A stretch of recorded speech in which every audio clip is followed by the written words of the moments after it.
hearing, the voting, will Defense Secretary nominee Pete Hegseth win confirmation? To Republican Indiana Senator and member of the Armed Services Committee, Jim Banks. Senator, thanks for joining us. Whoa, that was a Donnybrook. That was a good old-fashioned Donnybrook.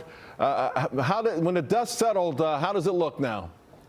Well, Pete Hegseth hit a home run. He had a lot of momentum going into the hearing.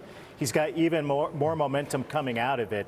The Democrats were trying to get a gotcha moment, and they couldn't get it. They struggled landing blows against Pete Hegseth.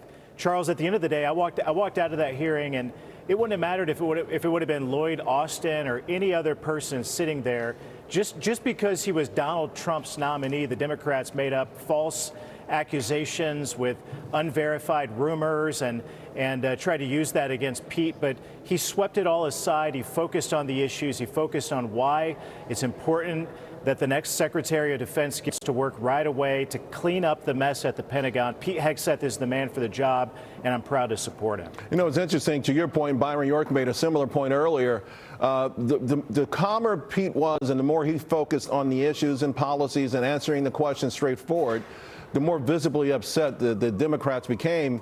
And to the point it became somewhat embarrassing. I really believe that the American public has told us how they want us to, told us how we want lawmakers to act, what we want the agenda to be, and all of the stuff they were talking about, that's gone. That's in the rearview mirror. That's not what we're focused on in terms of healing the nation, is it? That's right. And look at over the last 4 years what's happened to our military. Wokeness is weakness. And what Lloyd Austin and Joe Biden and the Democrats have done at the Pentagon has made our military less equipped and ready to go fight and win wars. We have a big recruitment crisis.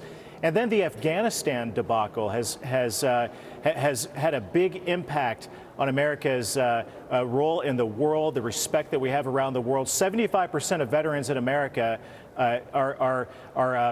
do not look favorably on what this administration did in Afghanistan, how they pulled out the 13 heroes who lost their lives in the aftermath of that. And Pete Hegseth understands that we have to go in, we have to get rid of all the woke DEI training and focus on lethality and training and equipping our soldiers, sailors, airmen, and Marines to go out and fight and win wars. That's what it's all about. And he proved today he's ready to do the job. That's why we have to confirm him right away. How important is it that Pete is focused on the boots on the ground, so to speak, and not the elites?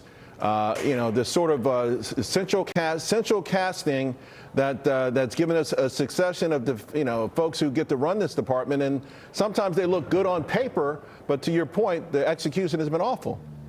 Yeah, Pete Hegseth is a decorated combat veteran. He will be the first Secretary of Defense from my generation, the post 9/11 generation that served in the military after 9/11 because of 9/11. And he represents a new generation of leadership. That's why Donald Trump picked him. He's unconventional. He's a skilled communicator. He went to Princeton and Harvard, has degrees from both of those Ivy League institutions. But more important than all of that, it's the attitude. It's the priorities that he's going to bring to the Department of Defense, and that's why we need him now. The committee is going to gather right after Donald Trump takes the oath of office at his inauguration on January 20th. The Senate Armed Services Committee is going to meet. We're going to confirm him out of the committee, and then we'll go to the floor, I hope, immediately and confirm him and send him to go over to the Pentagon to do his job. All right. Well, I love the idea that this administration's hitting the ground running, and you've done a great job as well. Senator Banks, thank you very much. Appreciate it. Thank you. Now,